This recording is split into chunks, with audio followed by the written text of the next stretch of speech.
জয় শ্রী রাধা মাধব।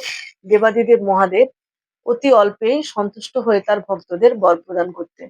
একবার তিনি বকাসুরকে বর প্রদান করেছিলেন যে বকাসুর যার মাথায় হাত স্পর্শ করবে তৎক্ষণাৎ সে ভস্মীভূত হয়ে যাবে। এটি পরীক্ষা করার জন্য তিনি স্বয়ং মহাদেবের মাথায় হাত স্পর্শ করতে এগিয়ে গেলে মহাদেব ভয়ে ভগবান শ্রীবিষ্ণু শরণাপন্ন হন। ভগবান শ্রীবিষ্ণু মায়া দ্বারা বিমোহিত করে বকাসুরকে নিজের মস্তক এগিয়ে দিয়ে বললেন তা স্পর্শ করে পরীক্ষা করার জন্য। বকাসুর তৎক্ষণাৎ তা করেছিলেন এবং ধ্বংসপ্রাপ্ত হয়েছিলেন।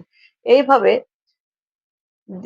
মহাদেবের বরে বলীয়ান সমস্ত অসুরদের যুগে যুগে ভগবান শ্রী বিষ্ণুই সংহার করেন এবং পৃথিবীকে অসুরদের অত্যাচারের হাত থেকে রক্ষা করেছিলেন। ভক্ত একান্তভাবে ভগবানের শ্রীচরণে প্রার্থনা জানালে এইভাবেই ভক্তের মনের বাসনা